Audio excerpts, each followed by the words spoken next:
Hello everyone, welcome to The Social Doctor, and this is Dr. Ayushi. The Social Doctor is a platform for the doctors by the doctors, where we are on a mission to help each and every doctor with his or her career growth. And we do that by discussing journeys, experiences, and knowledge from successful medical practitioners. And today we have Dr. Sagar Abhichandani with us. He, with his two well-established clinics in Mumbai, is doing amazingly well with himself in his practices. I'm sure most of the dentists around on the platform has heard about him and have known about him, about his practices. So he's here to tell us about how is he doing that, how does he keep his patients satisfied, and how important is communication a skill in your private practice. So welcome, Dr. Sagar, to the platform. It's really nice to have you here. Hi, Dr. Ayushi. First of all, thank you for having me as your guest today. You're a very sweet person, and I made sure that this moment you spoke to me, we were doing this session. Yes. Thank you so much. First of all, thank you for this. Secondly, thank you to your audience who will be joining us, and hopefully I can provide them some insights where they feel that they can go to the next step, better themselves compared to what they're doing now. And of course, we take Indian dentistry forward. Yes, definitely. That's very important thing to be done. So now starting, let's start with a brief introduction of how did your journey unfold? How did you come to this stage of setting up two well-established clinics in a city of Mumbai? How did you evolve? Okay, so I started loving the profession once I was in the profession. Then I thought I should master a few skills. And in 4 years of my BDS, I realized prosthetics was my choice, my subject of interest. So I did masters in that. Then I realized I have a little more inclination towards implant dentistry. So I went stepped ahead, tried to do some masters in that. I started loving restorative and aesthetic dentistry. So I tried to do masters in that. Then I got tired of studying. I said, whatever I have studied, let me get back and try to give it to the society where people try to benefit from all the little knowledge and skills which I have. So we set up a practice in Mumbai. We were doing quite well, quite okay. And then unfortunately, COVID came and it just extended our plan to go in for the second branch. Then we started with our second center at Lokhandwala, Andheri West. We're doing okay. Yes. So God has been kind and things are moving in the right direction. Hopefully things become better. We do better. And people who come to us trusting us for their work, we're able to justify their trust and deliver good results. Correct. No, things will definitely get amazingly well now. Fingers crossed. Yes. So now let's understand, on an everyday practice, how important is patient communication? This is something that we are never taught about. So unfortunately, what happens is that the entire curriculum which has been taught to us, whether it's BDS, MDS, people go abroad, we are only developing our clinical skills. There's absolutely no development which occurs on the soft skills. Yes. So we might be good clinicians, but for us to exhibit our skills, the patient needs to say yes for the treatment. Okay. So that transition where you see the patient or you greet the patient or you meet the patient to ultimately the patient saying yes is a nightmare for some or is an enigma for some. Because that aspect is the make or break. Correct. You might have the best of skills, but you will not be exhibiting your skills until the patient consents for the treatment. That remains the rule. So what we have to do to make the patient say yes, how to make the patient say yes, what are the protocols we need to do? We need to first understand that. There are many people who try to talk in dental words, in the dental terms, which might sound lucrative from the clinician's perspective. Correct. But for the patient, it is just jargon. They don't understand the technicalities. They've come to you for a problem and they want to hear a solution which they understand. And if they're not able to understand the solution, there's a gap which remains. And the dentist or the clinician will feel, I tried my best to make the patient understand, but the patient has not said yes for the treatment, or the patient has said, I will revert back. What has the patient not understood for him to revert back, which he still hasn't? That is the gap. Or in simple terms, we say the gap between the lip and the sip. So that is the part which is generally ignored, not taught in our education, the dental education. Yes. What people do is they try to observe the people who are doing well. They try to do assistantship, internship, externship, however you put in, where they try to understand the soft skills. Yes. But many a times what happens is in this time where they are trying to understand the soft skills, their clinical skills are not being utilized. So what I always tell people is utilize your talking skills, your conversion skills. That part has to be done while you are getting educated. Okay. Because once you are ready with your clinical skills, you feel you can run a practice, you can assist a practice. That is where you should not be learning. Though learning happens throughout life, but that's where you need to be active and not the passive member. That's again my perspective. So that learning, first of all, should be incorporated into a dental curriculum. If it is not happening, should be done as and how the person is getting into internship or an externship. That is a part which should be understood well. Because what you need to speak, how you need to speak, you need to go to the patient's level of understanding and then try to simplify things for the patient for him to say yes to your treatment. Correct. That's true. That's very important. And very important to take care of. So let's start from the starting. As you mentioned, there's a long road till the patient says yes. So let's start to divide that road in short phases. So now starting with booking an appointment. So how do you do on an everyday basis, with now people normally book an appointment beforehand on telephones or, before entering the clinic. And we also want to do that. So how do you do that? What are your basic protocols that you follow so that the patient stays satisfied? And, it is a smooth end to the booking an appointment. How do you carry out with walk-ins, with booking appointments? What is your general criteria? What I believe is that you being a spearhead person for your practice, you are the one who should run the practice, but you're not solely responsible for the practice to do well or not. What I feel in my practice, even my security guard is equally responsible for having the first impression of a patient who is walking in. My receptionist, my patient coordinator are equally responsible. I might be the third point of contact or the fourth point of contact for the patient before he sees me. He's already seeing 3-4 other people. Correct. And generally what happens is first impression is something which is set. And that's how you start analyzing things. So that first impression matters. Similarly, as you mentioned about people calling in for an appointment, the way your receptionist speaks about your practice. The way your patient coordinator greets and welcomes the patient speaks about your practice. A simple gesture where you're offering water to the patient. Simple gesture of a valet parking. In a place like Mumbai where there is always a parking issue, a simple gesture of valet parking, that plays a big role. Where the patient is not struggling to find parking, his car will be parked. His vehicle will be parked. Somebody coming in is offered a water or just a basic courtesy. Please have a seat. Form filling and all is happening because patients, what happens is somebody's coming at 9 o'clock. Correct. Appointment is at 9. Doctor is seeing at 9:20. That 20 minutes is either wasted where the patient is constantly looking at the time, looking at the thing which is played on the television, or is constantly nagging the receptionist as to how much time it's going to take. Yes. That itself is a negative impression.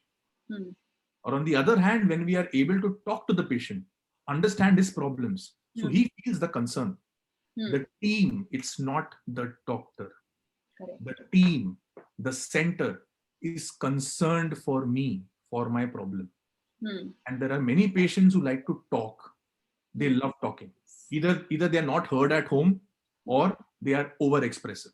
Yes. And the more we are talking, they are more comfortable. Now, I have seen so many people who come and tell me, Doc, the problem is I talk so much, I try to ask so many things. So when we talk, we as clinicians talk so much, what do we talk? We talk what we know. Yes. On the other hand, when we hear what the patient has to say, that is where we understand what is the patient's problem. Correct.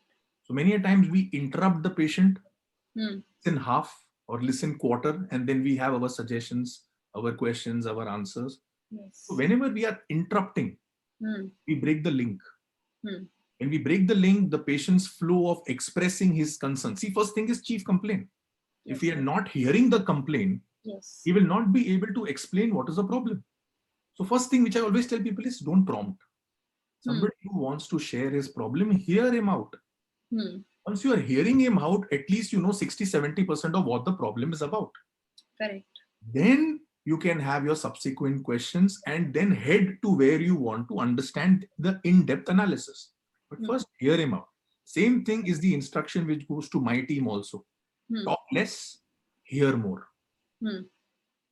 Even my receptionist is to the point. She is going to communicate in such a way that it's an open-ended question. Okay. Where the question goes in such a way that there are answers coming in. Okay. And the tone is very important, which has to be inviting. Correct. The patient, after talking to you, see, it effectively can be a cold call. There are so many sales, marketing calls which come to us on a daily basis. How do we respond? We just disconnect the call. Yes. Right? Yes. So effectively, we don't want to land up in that category where the person who is on the other line feels that they are not receptive. If they are not receptive, they are not interested. It's as simple as that. Correct. We need to be receptive. We need to be engaging and with open-ended questions where the patient feels my concern is being addressed.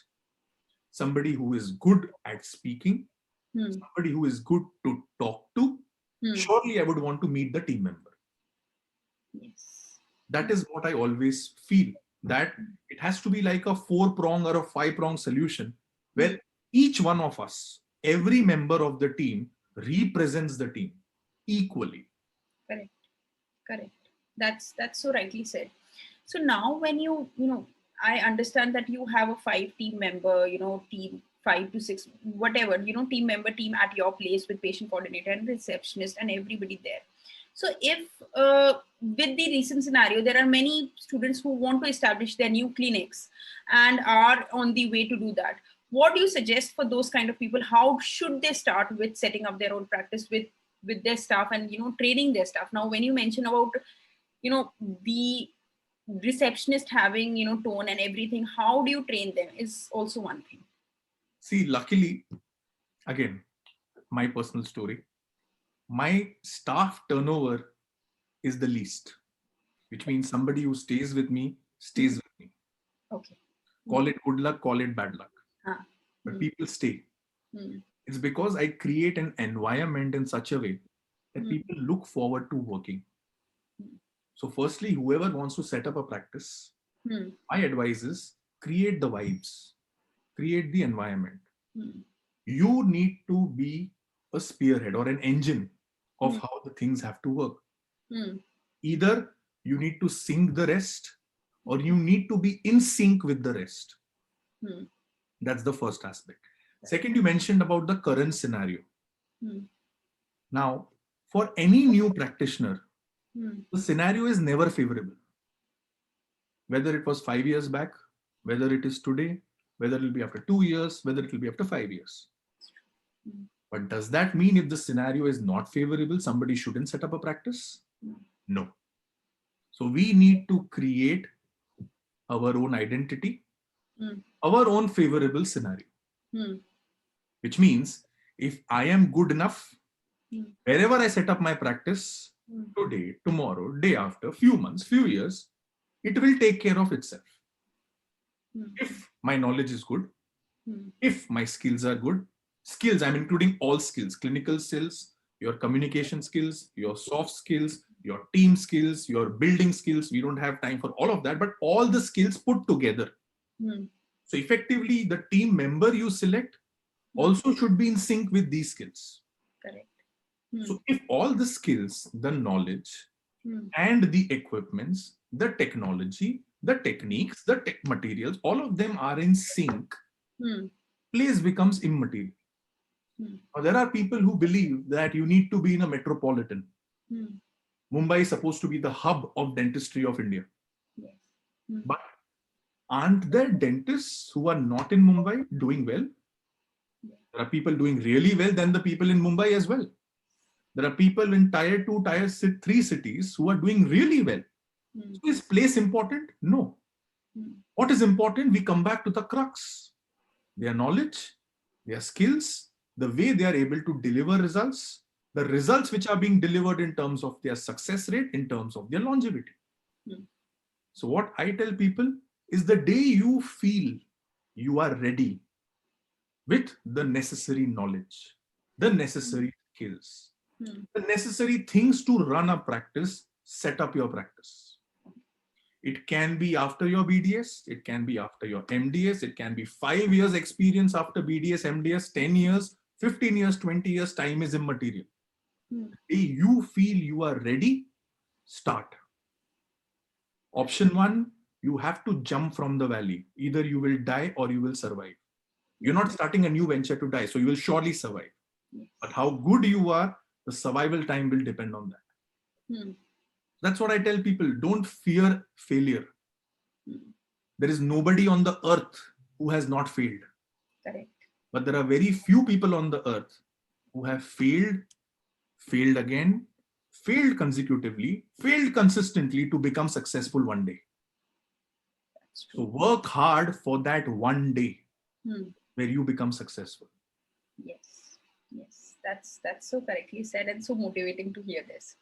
So now, when understanding, about staff, about every, about how to train them and how can the current dentists establish their practice, how do you, when the patient comes up to you, when you are a third, fourth point of contact, when the patient maybe has explained completely to the patient coordinator and the receptionist, the complete chief complaint and all.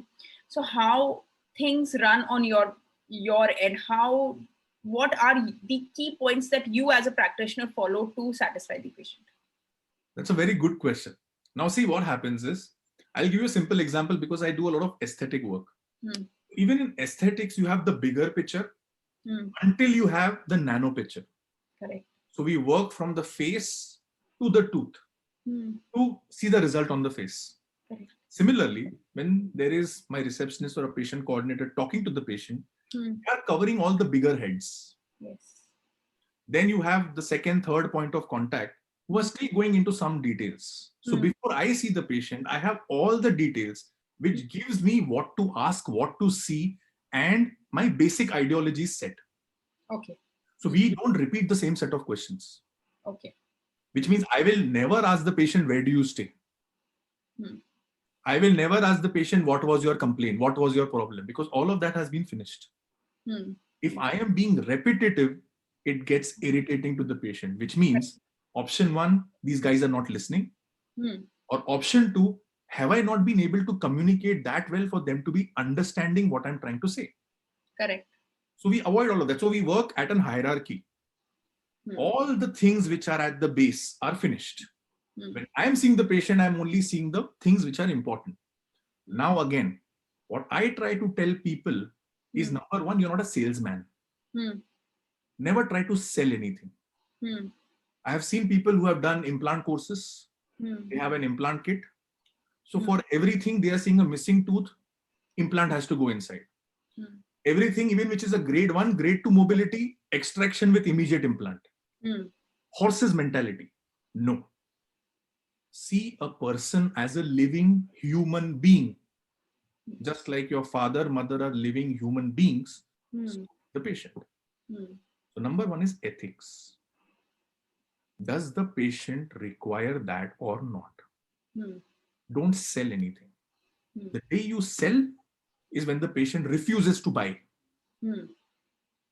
Number 2, never discuss the cost until you know what has to be done. Okay. If you discuss the cost and then you realize, you know what, even this needs to be done, which comes at the second, third appointment. Now, if I am the patient and on the second, third appointment, some new treatment is coming in, some new costing is coming in, What will I think as the patient? Option 1, the doctor is not clear what he wants to do. Correct. Option 2, some new treatment has come, probably because he feels this also can be incorporated. He can try to make more money. The doctor is not being justified. That's where the credibility starts to go down. The trust starts to get affected. That's where you have people who leave the treatment midways. People who have said, yes, okay, we'll start a little later. I will revert back. Why does this happen? Because it takes time to build a trust. Correct. Breaking that is very easy. And when we are doing such things, we are trying to shake it and then break it. So never discuss the cost until you are sure what you want to do. And we are not gods, right? So just looking at the mouth for 5 minutes, talking to the patient for 5 minutes, we do not know what is the problem in the stomatognathing system. Correct. So how can we decide the treatment plan? We have not even done our investigations. So even if we see the case history form, what does it say? Whatever we see intraorally and extraorally gives us our provisional diagnosis. Yes. Only when we have our investigations in place will we reach our definitive diagnosis. Yes. So until our investigations are done, which were not done in 5 minutes of clinical examination, how can we reach a definitive diagnosis? Yes. But definitive diagnosis is not reached. How can we formulate a treatment plan? Correct. A treatment plan is not made. How can we give the costings? That's what we do in our setup. We are in no hurry, absolutely no hurry to jump the gun. Again, there is a mentality. If patient jumps or goes to some other clinic, what if the patient doesn't come back? What if the overheads which we have on our head on a monthly basis, yearly basis, quarterly basis, how will we meet those targets? Target mentality, let it be for the corporates, not for individual clinics who have their name, fame, and reputation at stake, which will get affected with such mentality. Correct. So don't work on targets. Without targets, you can over exceed your targets if you're doing good work, ethical work. Stick to ethics. That's what I always say. Go slow, go steady. So if you take time, patient appreciates. Nobody goes to a cardiologist, he says, oh no, what, there's a block, come, let's go to the OT, let's start today. Nobody says like this. Correct. We need to plan. Everybody needs to plan what needs to be done, and planning takes time. That's what the patient has come to you. What is the problem and what is the treatment plan? Take your time. Don't be in a hurry. So this is where the dental education which we have, where the patient comes and we goes to the OD radio department, sends to the fourth, you just look at the file, okay, do filling in these 3 teeth. So that is where we pick up. Okay, the patient has come for 3 fillings. So we only focus our eyes on the teeth which have cavities. We don't look at the mouth. We don't look at the entire joint and the entire stomatognathing system. That's where we fail. We don't treat a mouth as a mouth. We treat teeth and we are happy with the teeth. That's true. That's very deep. And actually this is an everyday job that a dentist does, of focusing on only what is the complaint and not to look completely into the whole system. That's true. That's what I always tell people. Don't be like a horse. Think big. For you to think big, you need to see everything. Today you have seen there's a missing cavity. Tomorrow you realize, okay, there's some abrasion facets also which have started giving sensitivity. Patient is going to ask you, doc, why didn't you tell this to me? Can you tell the patient I didn't see it? No. There's no credibility left. That's true. Take your time. See everything. Patient has spent time, money, energy to come to you. You spend time, money, energy to evaluate the case thoroughly. Correct. Because that is going to determine your treatment plan. The plan has to be foolproof. Nice to know about this. So now when you mentioned about talking about money, talking about money not immediately, how do you do that? Because that is also one thing that makes and breaks the whole, how do you talk money? Okay, so again, I would say I'm lucky or unlucky where there is rarely a discussion about costing of the treatment, where the treatment is said yes or no. Okay. Most of the people who come to us are those who are either referred or they have went somewhere treatments were not satisfactory, results are not satisfactory, there's a retreatment. Hmm. In such scenarios, there's no discussion of cost. Correct. Even when people who are coming to us will know that we are not competing with the people who are around us. Hmm. There is people who come and tell us, this guy is charging this much. I say, please go and get it done from him. If he's getting it done at this price, and if price is a constraint for you, Hmm. and price is what you are looking at, I cannot go down to that level. And if price is everything you ask, please get it done from him. But remember, if there is a rework and you come back to me, I'm going to charge you 3 times. Okay. Hmm. Choice is yours. Hmm. Choice becomes easier. Again, when that situation comes, which rarely happens, say about 2%, 3% of cases, and we don't discuss costs. Costs, I told you, is an appointment 2 or appointment 3 when the plan is ready. Okay. And as you said, cost is make or break, doesn't happen on our end. So there's no costing which determines what has to be done. Hmm. So I guess that's why I said we are lucky or unlucky, however you say it. Yes. No, that's perfectly, that's true. So maybe because you come to a diagnosis so well that the patient is already has that trust in you to. Yeah, because see, we take time to explain the patient what needs to be done. But we know what needs to be done. Yes. For me to understand the case, it will take time because I'm not only seeing one patient in a day.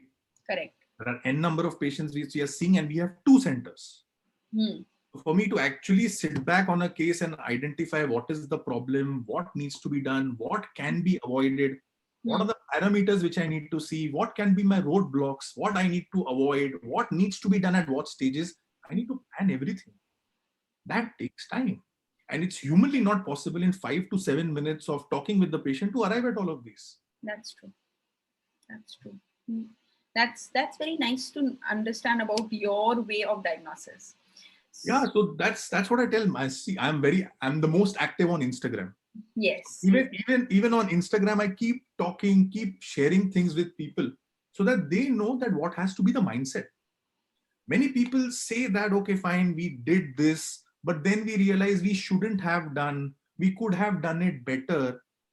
Self-introspection in one way is fine, but patient is not a scapegoat. He could have chosen 100 other doctors, but he still chose you. The least you could have done was live up to that trust. The least. Yes. And if you have lost that guy, you have lost 10 referrals with him. Definitely. Or even more. I'm being gentle when I said at least 10. Yes. That's so correctly said. So now let's cut down to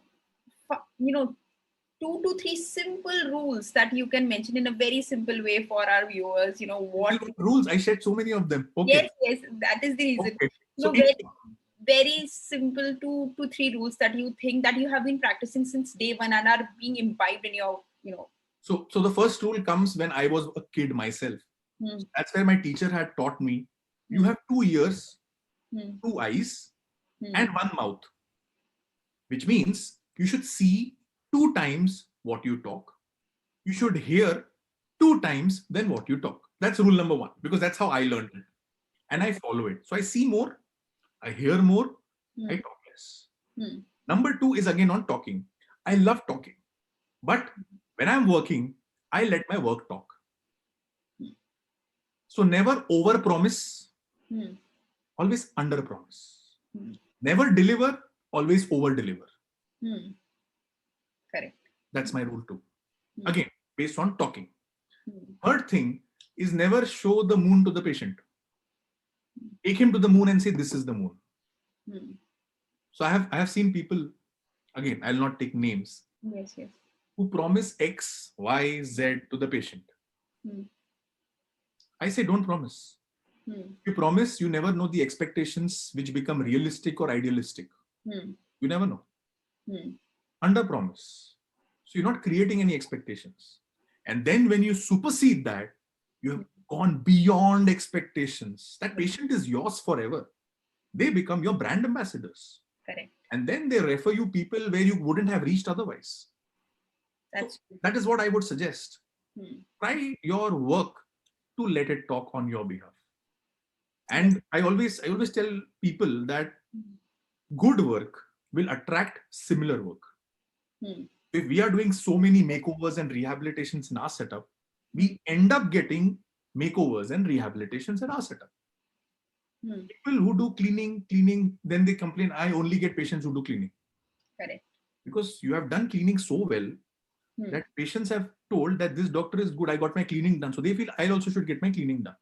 Correct. Similarly, if the planning is good for major cases, big cases, that's how the referral will start coming in. That this guy is doing good work in X and Y areas. That's how people would want to get their work done from you. So keep your expertise, your area of interest, your niche, however you say it, confined or limited to what you are best at. What you are not good at, have the best of people for it. So even in my team, the best of orthodontist is with us. Best of root canal specialist is with us. The best of pedodontist is with us because I don't do each of those. Nice to know all of this, sir. And especially your 3 key rules are very important. Very, very important. That's what I told you. I have learned it as a kid. So that's how I started imbibing in my practice too. Yes. So now, with this current pandemic, things are very difficult for the recent graduates these days. Because the last complete year was difficult. There are many students who have not practiced, actually even passed out. And currently also things are not getting great. So what is your suggestion for them when it comes to practicing or establishing their clinics? What should they do best to do well with the subject? So for those people who have had absolutely no hands-on, little hands-on, because I think last year there was hardly any colleges which were working. And when they started, patients were reluctant to come in. Yes. Many of my friends who were giving MDS exam have given the exams on typhodonts, extracted teeth outside the mouth. Correct. So instead of those guys doing balanced occlusion, checking for the relations in the mouth, doing a preparation, they've done it outside the mouth. Correct. But does that make them less of an MDS prosthodontist? Maybe yes, maybe no. Because what they have done in 3 years, those guys know it. So what I tell people is that you know yourself the best. How good you are, how bad you are, you know it. If you feel you require practice, you require hands-on, don't feel shy to work in a charitable trust for free.